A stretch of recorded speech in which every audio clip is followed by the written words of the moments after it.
জুরহুম গোত্রের লোকেরা হযরত ইসমাঈল আলাইহিস সালামের বংশধরের ভিতরে আত্মীয়তা বন্ধন করলেন, তারা মক্কায় থেকে থাকা শুরু করলেন। জুরহুম গোত্রের লোকেরা ক্ষমতা ছিল, শক্তি ছিল, আর্থিক এবং শারীরিক সব দিকে তাদের ক্ষমতা থাকার কারণে আরবের রাজত্ব তারা গ্রহণ করে নিয়ে যায়। বনু জুরহুম গোত্রের লোকেরা ক্ষমতা যখন পেয়ে যায়, আরবের মানুষের উপর অত্যাচার শুরু করে দেয়, নির্যাতন করা শুরু করে দেয়। শুরুতে কাবা ঘরে যারা হজ করতে আসে তাদেরকেও অত্যাচার করে, এমনকি কাবা ঘরে যে সমস্ত মানুষেরা আল্লাহর বান্দারা উপকটন প্রেরণ করতো, হাদিয়া তওবা দিত, সেটাও তারা ভক্ষণ করতো। ওই জুরহুম গোত্রের লোকেরা মানুষের প্রতি অত্যাচার নির্যাতন যখন বেড়ে গেল, ক্ষমতাসীনদের বিরুদ্ধে সবাই একসাথে যুদ্ধ ঘোষণা করলো। ওই যুদ্ধের ভিতরে রক্তক্ষয়ী যুদ্ধ আরম্ভ হয়ে গেল।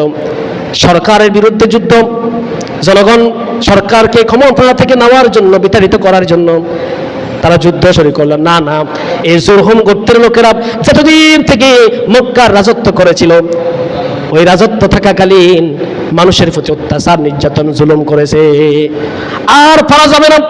আল্লাহর ঘর কাবাকে অসম্মান করা হচ্ছে, আল্লাহর ঘর কাবার মেহমান হাজিদেরকে অসম্মান করা হচ্ছে, অত্যাচার করা হচ্ছে, এরকম আর হারাজ পারা যায় না। তখন বনু খুজাআ ও বনু বকর দুই বড় বড় গোত্র মিলে পুরো জনগণদেরকে ঐক্যবদ্ধ হয়ে তাদের বিরুদ্ধে যুদ্ধ ঘোষণা করলো। রক্তক্ষয়ী যুদ্ধ হলো। ওই যুদ্ধে জুরহুম গোত্রের লোকেরা শাসক ব্যবস্থা পরাজয় বরণ করলেন, পালিয়ে গেলেন। যখন সরকারের ভিতরে যখন অন্যায় অত্যাচার বেড়ে যায়, জনগণ যখন দেয়ালে পিঠ থেকে যায়, তখন জনগণ যখন রুখে দাঁড়ায়, ওই সরকার কি আর রাজত্ব ধরতে পারে?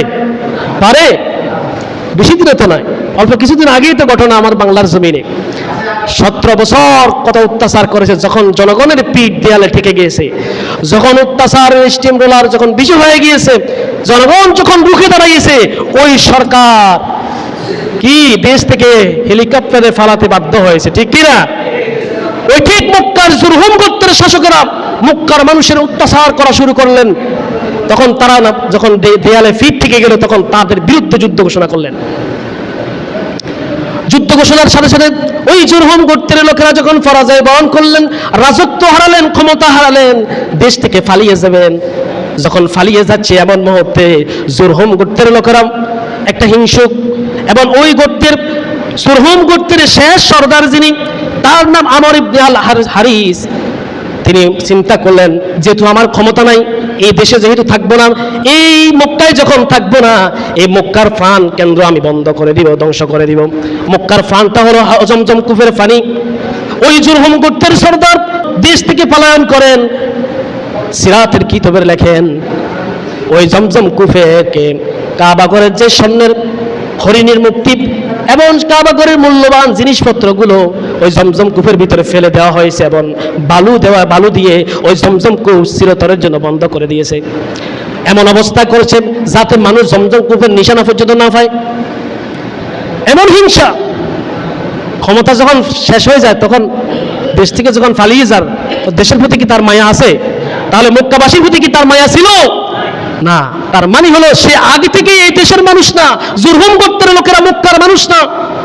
এরা এসেছে দখল করার জন্য, শোষণ করার জন্য, নির্যাতন করার জন্য, ঠিক কিনা? ঠিক দেখবেন অনেক মানুষ এসে এই দেশকে ভালোবাসে না, মুখে বলে ভালোবাসে, অন্তরে দেশকে ভালোবাসে না, দেশের মানুষের প্রতি অত্যাচার নির্যাতন করে। জুরহুম গোত্রের লোকে যখন পালিয়ে যায় দেশ থেকে, জমজম কূপ বন্ধ করে দিল। এমনভাবে বন্ধ করেছে, নিশানা পর্যন্ত বন্ধ হয়ে গিয়েছে। মানুষ খুঁজাখুঁজি করেছে, নিশানা খুঁজে পায় না, যেহেতু চারিদিকে মরুভূমি। এমন অবস্থা হয়ে গেল, 1 বছর 2 বছর নয়, শতাব্দী পার হয়ে গেল, কয়েক শতাব্দী পার হয়ে গেল। আস্তে আস্তে বালু আস্তে আস্তে একদম জমজম কূপের নিশানা বন্ধ হয়ে গেল। মানুষ আর ভুলে গিয়েছে কোথায় জমজম কূপ ছিল। সবাই কিন্তু জানে তাদের বাবা ইব্রাহিম এবং ইসমাইলের আগাতে জমজম কূপের পানি হয়েছে, কিন্তু কোথায় হয়েছে সবাই ভুলে গিয়েছে। কারণ 1 বছর 2 বছর নয়, প্রায় শতাব্দীর পর শতাব্দী চলে গেল। ওই সময় শতাব্দী পার হওয়ার পর আরবের ভিতরে যখন বিভিন্ন দুর্ভিক্ষ, বিভিন্ন পানির অভাব দেখা দিল, তখন আরবের কাবা ঘরের যিনি দায়িত্বে বেশি ছিলেন, তিনি হলেন আমার নবী, আপনার নবী, রহমতের নবী মুহাম্মদ রাসূলুল্লাহ সাল্লাল্লাহু আলাইহি ওয়াসাল্লামের দাদা আব্দুল মুত্তালিব। আব্দুল মুত্তালিব তিনি একজন আল্লাহর খাঁটি বান্দা ছিলেন। উনি বারবার স্বপ্নে দেখলেন, একবার নয়, সিরাতের কিতাবে লেখেন 4 বার স্বপ্নে দেখলেন জমজম কূপ কোথায় রয়েছে। সুবহানাল্লাহ। স্বপ্নের ভিতরে দেখেন কাবার পাশে 2টা মূর্তি রয়েছে। ওই সময় কিন্তু কাবার ভিতরে মূর্তি ছিল। আল্লাহ তাআলা তাকে স্বপ্নে দেখান কাবার পাশে 2টা মূর্তি রয়েছে, মূর্তির মাঝখানে যে জায়গায় ফাঁকি দেখবা ঠোর দিতেছে, আঘাত করতেছে, ওই জায়গায় জমজম কূপ। 3বার তিনি স্বপ্ন দেখলেন।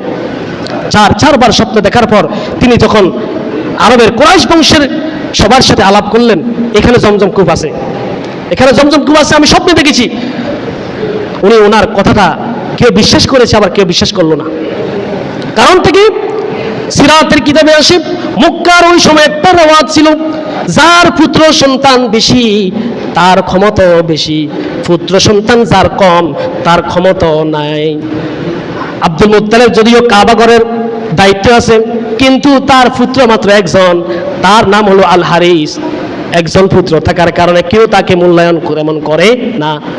আল্লাহর কাবা ঘরের পাশে একটা হাতল ছিল, কাবা ঘরের ওই হাতলটা ধরে তিনি আল্লাহর কাছে দোয়া করলেন, ও মালিক, ও কাবা ঘরের মালিক আল্লাহ, আপনি তো নিজে দেখতেছেন যার পুত্র সন্তান কম তার ক্ষমতাও কম। আল্লাহ গো, আমাকে যদি 10-এর অধিক পুত্র সন্তান দান করেন, আমি এদের বিরুদ্ধে আমি দাঁড়াতে পারবো, শক্তিশালী হব। আর আমি আপনার কাছে ওয়াদা করতেছি কাবা শরীফ ধরে ওদের ভিতরে থেকে একজন সন্তানকে আপনার জন্য কোরবানি করব। সুবহানাল্লাহ বলেন না। আব্দুল মুত্তালিবের দোয়াটা আল্লাহ তাআলা কবুল করে নিয়েছেন, বলুন না আলহামদুলিল্লাহ। পরপর 10টা সন্তান হয়েছে। তা সিরাতের কিতাবে আসছে 12 জন পুত্র সন্তান আর 6 জন মেয়ে ছিল। সুবহানাল্লাহ বলেন না। বংশের লোকদের সাথে পরামর্শ করার পর তিনি বললেন, আমি বারবার স্বপ্নে দেখেছি, তোমরা সবাই দেখতেছ সবাই কষ্ট করতেছে, যেভাবে হোক আমি কষ্ট হলেও আমি নিজেই খুঁটতে থাকবো। সবাই দেখে দেখে হাসি তামাশা মনে করতেছে। আব্দুল মুত্তালিব নিজে যখন ওই কুফের জায়গাটা খনন করা শুরু করলেন, দেখতেছে মূল্যবান সম্পদ একটার পর একটা ফেটেছে, একটার পর একটা ফেটেছে। ওই যে কাবার আগের শতাব্দীর আগের স্বর্ণ অলংকার ফেটেছে, সবাই অবাক হয়ে গেল। ওই কুফের ভিতরে যখন সবগুলো একের পর পেতেছে, সবাই অবাক হয়ে গেল। সবার নিচে খোঁড়া মাত্রই জমজম কুফের পানি ছিটকে উঠিল। সবাই আল্লাহু আকবার ধ্বনিতে মুখরিত হয়ে গেল। আল্লাহু আকবার, আল্লাহু আকবার। আব্দুল মুত্তালিব তো মিথ্যা বলে না, সুবহানাল্লাহ বলেন না। সবাই ধ্বনিতে আল্লাহু আকবার বলতেছে, না আব্দুল মুত্তালিব মিথ্যা বলে নাই, সত্য বলেছে ফানি। কিন্তু কুরাইশ বংশ তো কিছু কিছু মানুষ তারা থাকে না, কথা বলেন না, তারা মানুষ আছে না নাই, সব আমার মনে করে। আব্দুল মুত্তালিবের তো ওই সময় কিন্তু 10 জন সন্তান কিন্তু ওই সময় দুনিয়াতে নাই। কুরাইশবাসীরা বলতেছে, ও আব্দুল মুত্তালিব, তুমি খনন করেছো ঠিক, যেহেতু এটা কাবা ঘরের পাশে, এটার মালিক আমি কুরাইশ বংশে আমরা নিব। কুরাইশের সর্দাররা বলে, এই জমজম কূপের মালিক আমরা, তুমি তো খনন করেছো, কি হয়েছে, এটার মালিক আমরা। এবার দলাদলি আসে না নাই। আব্দুল মুত্তালিব বলেন, আমি স্বপ্নে দেখেছি আল্লাহ বলেছেন এটার মালিক আমি, আমার জন্য হয়েছে। আর ওরা বলতেছে, না না, এটা যেহেতু কুরাইশ বংশের, এটা যেহেতু কাবা ঘরের পাশে, আমরা কুরাইশ বংশ ক্ষমতাবান, আমরা এটার মালিক। যখন 2 দল দ্বন্দ্ব হয়ে গেল, সিরাতের কিতাবে লেখে তারা দুজন একটা মীমাংসা করলো, না না এরকম হয়ে যাবে না। তারা শুরা করার জন্য, সিদ্ধান্ত গ্রহণ করার জন্য তারা চলে গেল সিরিয়ার এক প্রান্তে, তারা চলে যাচ্ছে।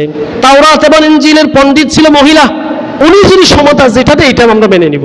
তখন সবাই বললো, ঠিক আছে, যেহেতু তাওরাত কিতাবের ইনজিলের উনি মহিলাটা পণ্ডিত বিচারক, আমরা উনি যা বলে তা মানবো। ওনার কাছে যাওয়া শুরু করলেন। প্রতিমধ্যে মরুভূমি, সিরিয়া, মক্কা থেকে সিরিয়া যাবে এই মরুভূমি, মানুষগুলো তৃষ্ণার্ত হয়ে গেল, ফানি ফানি করতেছে, কোনো জায়গায় পানি নাই। এমন অবস্থা হলো অনেক মানুষ নিজের কবর নিজে খুঁড়া আরম্ভ করলো। না, তো বাঁচা যাবে না, কারণ তৃষ্ণার্ত আর কত পারা যাবে, নিজের কবর নিজে খুঁড়া শুরু করলো। এইদিকে আব্দুল মুত্তালিব তিনি চিন্তা করলেন, না এভাবে তো আর হার মানা যাবে না, আব্দুল মুত্তালিবের যে ঘোড়া রয়েছে ওই ঘোড়াটা উপরে আব্দুল মুত্তালিব আরোহণ করলেন। ঘোড়াকে বললেন, আল্লাহর হুকুমে তুমি চলো মীমাংসা করার জন্য। এই কথা বলতে দেরি ঘোড়া যখন বালুর ভিতরে আঘাত করতে দেরি সিরাতের কিতাবে লেখে ওই ঘোড়ার পায়ের দিকে তিনকে দিয়ে পানি বের হতেছে। সুবহানাল্লাহ। সব অবাক হয়ে গেল, একদিকে তৃষ্ণার্ত মানুষ মারাই যার, আর ঘোড়ার আঘাতে ওই জায়গায় পানি। অলৌকিক ঘটনা। সবাই এবার বলতেছে, আব্দুল মুত্তালিব আমরা আর ওই পণ্ডিত মহিলার কাছে আর যাব না, যেহেতু আপনার গোড়ার আঘাতেই ফানি এই জায়গায় বের হতে পারে, তাহলে এই জমজম কুফের মালিক আমরা না, আপনি হবেন, আমরা যাব না। বলুন না সুবহানাল্লাহ। আব্দুল মুত্তালিবের যখন পুত্র সন্তান 10টা হয়ে গেল, চিন্তিত হয়ে গেলেন, আমি তো আল্লাহর কাছে ওয়াদা করেছি, আমি আল্লাহর কাছে ওয়াদা করেছি যে আল্লাহ যদি আমাকে 10-এর অধিক পুত্র সন্তান দেয়, আমি একটা পুত্র সন্তান আল্লাহর জন্য কোরবানি করব। কার জন্য? আল্লাহর জন্য। রাতের কিতাবে লেখে আব্দুল মুত্তালিব তার 10টা সন্তানকে কাবা ঘরের পাশে নিলেন। সন্তানদেরকে বললেন, বাবা আমি কাবা ঘরের আমি আল্লাহর কাছে ওয়াদা করেছি, জমজম কূপ যদি পরিখনন করা হয়, এমনকি আল্লাহ যদি আমাকে 10টা সন্তান দান করে, একটা সন্তান আল্লাহর জন্য কোরবানি করব। যখন তাদেরকে বলা হলো, সবচেয়ে ছোট ছিল হযরতে আব্দুল্লাহ রাদিয়াল্লাহু তাআলা আনহু। তিনি তো ছোট মানুষ, অন্য অন্য ছেলেরা তেমন রাজি হলো না। তখন কুরাইশের সর্দারের সাথে আব্দুল মুত্তালিব আলাপ করলেন, কি করা যায়। কুরাইশের সর্দাররা বললেন, ঠিক আছে তুমি একটা কাজ করো, লটারি টানো, তোমার সন্তান যেহেতু 10টা, তুমি প্রত্যেকটার নাম দিয়ে লটারি টানো। যখন আব্দুল মুত্তালিব বারবার লটারি টানতেছেন, এমন সময় বারবার হযরতে আব্দুল্লাহর নাম উঠে চলে আসে, হযরতে আব্দুল্লাহর নাম। অথচ উনি হযরতে আব্দুল্লাহ এমন সুদর্শন যুবক, এমন সুন্দর যুবক, এমন সুন্দর ছিল হযরতে আব্দুল্লাহ, এমনকি সবচেয়ে আদরের সন্তান আব্দুল মুত্তালিবের। আব্দুল মুত্তালিবের সবচেয়ে প্রিয় সন্তান, আদরের সন্তান। শুধু তাই নয়, আরবের বুকে সবচেয়ে সুদর্শন পুরুষ এবং সুদর্শন পুরুষ। হযরতে আব্দুল্লাহকে দেখে মানুষগুলা কাজে যাইতো, আব্দুল্লাহকে দেখে তাদের যেই চাকরি করার জন্য যাইতো, চাকরিতে লাভবান হইতো, ব্যবসা করার জন্য যাইতো, আব্দুল্লাহকে দেখে ব্যবসায় লাভবান হয়ে যেত। সুবহানাল্লাহ বলেন না। এরকম আব্দুল্লাহ, হযরতে আব্দুল্লাহ রাসূলুল্লাহর বাবা।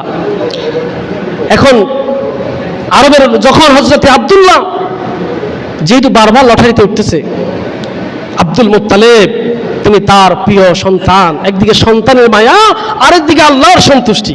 সুবহানাল্লাহ বলেন না। হযরতে আব্দুল মুত্তালিব এক হাতে সন্তানকে ধরে আরেক হাতে তরবারি নিয়ে আবার পাশে চলে গেলেন, সন্তানকে কোরবানি করবেন আল্লাহর জন্য। সন্তানও রাজি, যেহেতু আল্লাহর সাথে ওয়াদা করেছে, সন্তানও রাজি হয়ে গেল। সুবহানাল্লাহ বলেন না। যখন সন্তানকে আল্লাহর জন্য কোরবানি করবে, এমন সময় আব্দুল্লাহর বোনেরা এবং আরবের মহিলারা এবং কুরাইশ বংশের সমস্ত মানুষেরা দাঁড়িয়ে গেল, মহিলারা দাঁড়িয়ে গেল, পুরুষেরা দাঁড়িয়ে গেল। ও আব্দুল মুত্তালিব, তুমি কি করতেছ? আরবের সবচেয়ে সুদর্শন পুরুষ আব্দুল্লাহকে তুমি কোরবানি করতেছ, এটা করা যাবে না। যদি এটা কোরবানি করো, সিরাতের কিতাবে আসে, তুমি আব্দুল্লাহকে কোরবানি করো, তাহলে আরবের ভিতরে পাত হয়ে যাবে সন্তান কোরবানি করা। আর মহিলারা বলতেছে, ব্যবসায়ীরা দাঁড়িয়ে গেল, ব্যবসায়ীরা বলতেছে, ও আব্দুল মুত্তালিব, তুমি আব্দুল্লাহকে যদি হত্যা করো, তোমাকে হত্যা করা হবে। কারণ এই আব্দুল্লাহকে দেখে যখন আমি ব্যবসায় যাই, আমি যখন আব্দুল্লাহকে দেখে ব্যবসায় যাই, আমার ব্যবসায় লাভবান হয়। আব্দুল্লাহকে দেখে যখন চাকরিতে যাই, চাকরিতে লাভবান হই। আব্দুল্লাহকে দেখে যখন কোনো কাজে যাই, কাজীতে বরকত পেয়ে যাই।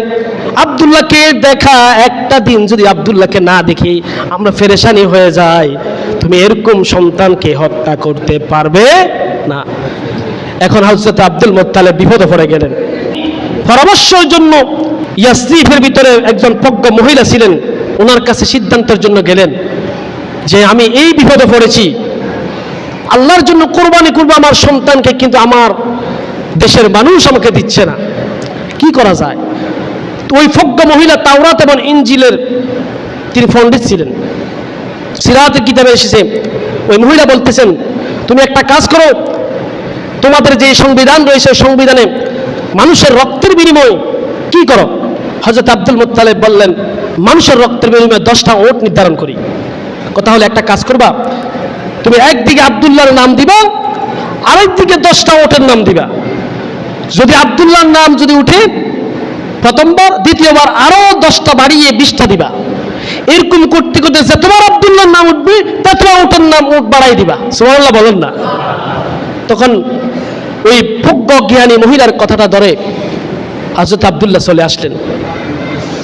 হযরত আব্দুল্লাহ যখন আসলেন, আমার ভাইয়েরা, আব্দুল মুত্তালিব একদিকে 10টার নাম ওটটা 10টার ওট লিখলেন, আরেকদিকে আব্দুল্লাহর নাম লিখলেন।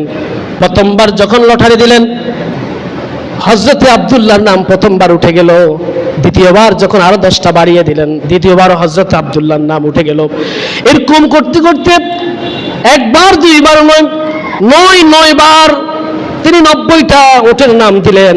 ওই সময় আব্দুল্লাহর নাম যখন উঠে গেল, আরবের মহিলা পুরুষ সবাই কান্নার রোল বয়ে গেল।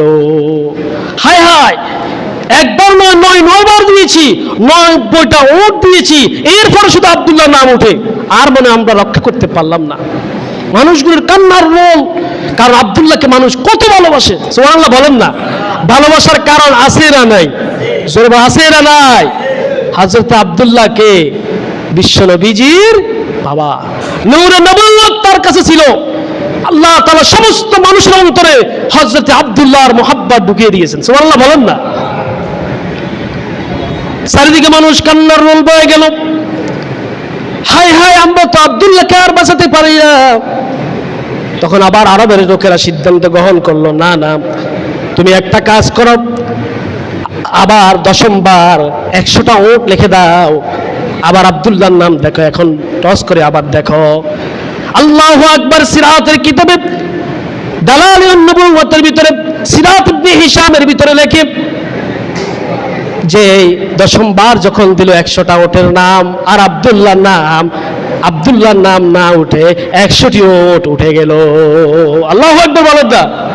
যখন 100টি ওটের নাম উঠার সাথে সাথে আরবের নারী পুরুষ একসাথে তাকবীর তাকবীর লিল্লাহি তাকবীর, আল্লাহু আকবার আল্লাহু আকবার, সবাই সিজদায় পড়ে আল্লাহর কাছে শুকরিয়া আদায় করলো। আল্লাহ গো, এখন বুঝি আপনি কবুল করেছেন, আমরা তো একটুর জন্য আব্দুল্লাহকে হারিয়ে ফেলতেছিলাম। আল্লাহু আকবার বলেন না।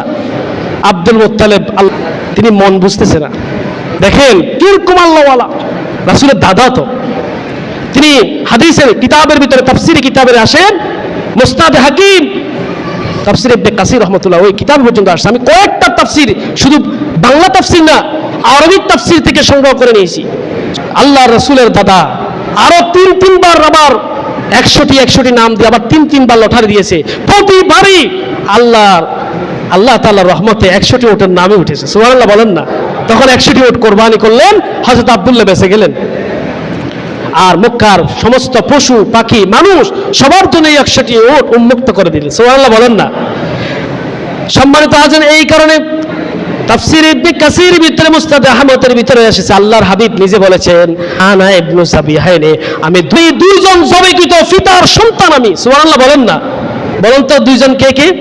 তো বলেন না, মনোযোগ নাই মনে হয়। বলেন তো দুইজন পিতা কে কে? হযরতে ইসমাঈল, হযরতে ইসমাঈল আলাইহিস সালামকে যে আমরা তো কোরবানি করি, ওখান থেকে তো আসছে।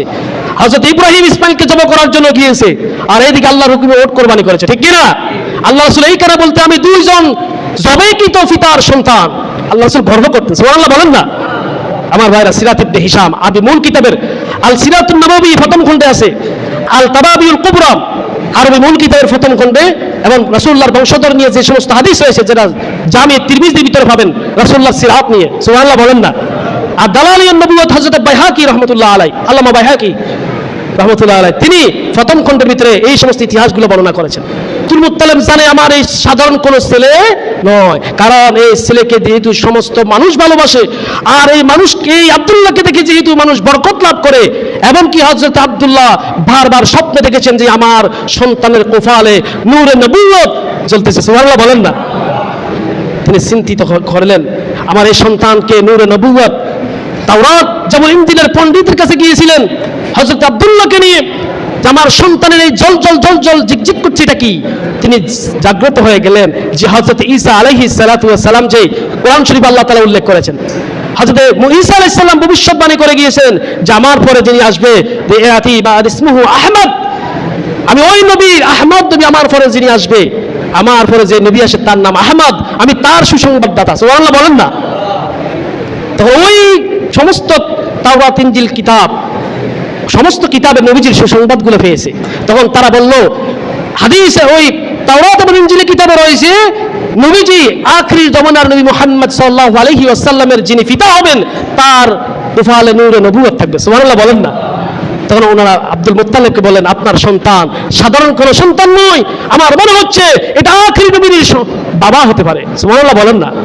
হযরত আব্দুল মুত্তালিব আর দেরি করলেন না, নূরে নবুয়ত আসার জন্য তিনি ব্যবস্থা করে দিলেন। নূরে নবুয়ত যখন চলে আসলেন আমার ভাইয়েরা, তিনি সিদ্ধান্ত গ্রহণ করেন আমার এই সুদর্শন পুরুষের জন্য, আমার এই সন্তানের জন্য আমি একজন নারী খুঁজতে হবে, জীবন সঙ্গিনী খুঁজতে হবে, কারণ জীবন সঙ্গিনী ছাড়া নূরে নবুয়ত পৃথিবীতে আসবে না। তিনি আরবের সবচেয়ে, আব্দুল মুত্তালিব কিন্তু সাধারণ কোনো মানুষ না, তিনি একজন বংশীয় মানুষ, উচ্চ বংশের এবং কোটি টাকার মালিক ছিলেন, তৎকালীন বড় পয়সাওয়ালা ছিলেন। তিনিও বংশ যেরকম বেশি, সম্পদও বেশি, আর্থিকও বেশি, ঠিক তেমনি তিনি চলে গেলেন মদিনায় মুনাওয়ারায়। তিনি চলে গেলেন মদিনাতুল মুনাওয়ারায়, যেই বনু জুহরা গোত্রের সর্দার ওয়াহিদ ইবনে আব্দুল মানাফের দরবারে, মদিনার সর্দার ওয়াহিদ ইবনে আব্দুল মানাফের দরবারে গিয়ে বলেন, সিরাতের কিতাবে আল সিরাতুন নববী ইবনে হাশিমের উল্লেখ রয়েছে, একটি হাদিস উল্লেখ করেছেন যে রাসূলুল্লাহ সাল্লাল্লাহু আলাইহি ওয়াসাল্লাম আম্মা জানের কথা উল্লেখ করেছেন, ওয়াহিয়া ইয়াউমাইজিন আফজালু ইমরাতিন ফি কুরাইশিন নাসাবা ওয়া মাওদিআ। হযরত এমন একজন মানুষ ছিলেন কুরাইশ বংশের সকল নারীদের থেকেও সবচেয়ে বড় সুন্দরী, সবচেয়ে বড় রূপবতী, সবচেয়ে চরিত্রের দিক থেকে সবচেয়ে বড় উন্নত মহিলা ছিলেন। সুবহানাল্লাহ। হযরত আব্দুল মুত্তালিব তিনি রাসূলুল্লাহ সাল্লাল্লাহু আলাইহি সাল্লামের বাবাকে নিয়ে তিনি চলে গেলেন হযরত আমিনার বাড়িতে। তা আমিনা রাদিয়াল্লাহু তাআলা আনহার, আমিনা বিনতে ওয়াহাব তিনি ছিলেন তার পিতা ওয়াহাব ইন্তেকালের পর তার চাচার কাছে লালন পালন ছিলেন। চাচার নাম হচ্ছে ওয়াহিব। ওই চাচা ওয়াহিব এর কাছে প্রস্তাব দিলেন যে আপনার আমার এই আব্দুল্লাহ জন্য আপনার যে ভাইয়ের মেয়ে আমেনা, আমি শুনেছি খুব সবচেয়ে সুন্দরী এবং আদর্শবান, আমি সংক্ষেপে বলতেছি। এমনকি এই জায়গায় আরো হযরত আমেনা নিজেও হযরত আব্দুল্লাহর যেই নূরে নবুয়ত জগমগ এটা অনেকবার স্বপ্ন দেখেছে। সুবহানাল্লাহ বলেন না। উনি অনেকবার স্বপ্ন দেখেছে, এতদিন পর্যন্ত অপেক্ষা ছিল এই নূরে নবুয়তের। সুবহানাল্লাহ বলেন না। ওই রাসূলুল্লাহর দাদা যখন আব্দুল্লাহ বিবাহ এবং হযরতে সাইয়্যিদানা আমিনা রাদিয়াল্লাহু তাআলা আনহার বিবাহের কথা বললেন, চাচা খুশি হয়ে আনন্দ হয়ে গেলেন যে আমার বাতিজি, আমার ভাই যখন মারা গেল আমার বাতিজের দায়িত্ব আমি পালন করেছি। আর আমার বাতিজি এমন একটা নারী যেটা আরবের সবচেয়ে শ্রেষ্ঠ মহিলা, যে মহিলার সারাদিকে সুবাস বয়ে বেড়াচ্ছে, এই সুন্দরী এবং চরিত্রবান মহিলার জন্য একজন চরিত্রবান পুরুষ খুঁজতেছিলাম, কিন্তু আমার এই বাতিজির জন্য যে পুরুষ দেখি না কেন আমার বাতিজি রিজেক্ট করে দেয়। হযরত আমিনা আমাকে বলেছে নূরে নবুয়ত যার কপালে থাকবে আমি তাকে বিয়ে করব। সুবহানাল্লাহ বলেন না। আব্দুল্লাহকে দেখা মাত্র হযরত সাইয়্যিদনা আমিনা রাদিয়াল্লাহু তাআলা আনহা রাজি হয়ে গেলেন। ওই মুহূর্তে হযরত রাসূল পাকের আব্বা জানের এই আব্দুল্লাহর বিবাহর বন্ধনে আবদ্ধ হয়ে গেলেন আমাদের রাসূলের মা হযরত সাইয়্যিদনা আমিনা রাদিয়াল্লাহু তাআলা আনহা। সুবহানাল্লাহ বলেন না। আবার ওই একই মজলিসে আব্দুল মুত্তালিব হযরত আমিনা রাদিয়াল্লাহু তাআলা আনহার স্বাস্থ্য বোনকে বিয়ে করেন। সুবহানাল্লাহ বলেন না। বাপ বেটা একই মজলিসে, বাপও বিয়ে করেন সন্তানও বিয়ে করেন। সুবহানাল্লাহ জোরে বলেন না। একটু কথাটা শুনতে খারাপ লাগে মনে হয়, খারাপ লাগতেছে? কারণ কি জানেন? ওয়াহিদ তিনি চিন্তা করলেন যেহেতু নূরে নবুয়ত, আব্দুল মুত্তালিব সাধারণ কোনো মানুষ নয়, আর আমার ভাইয়ের মেয়ে বলতেছে নূরে নবুয়ত, তাহলে আমি তার সাথে বংশ আরব বৃদ্ধি করব, আত্মীয়তা আরব বৃদ্ধি করার জন্য নিজের মেয়ে হযরতে হালাকে আব্দুল মুত্তালিবের কাছে বিয়ে দেন। সুবহানাল্লাহ বলেন না। আর ওই হালাকে ইসলামের সিংহ পুরুষ হযরত আমির হামজা, নাম শুনছেন? হযরত আমির হামজার মা হযরত হালা, সুবহানাল্লাহ বলেন না।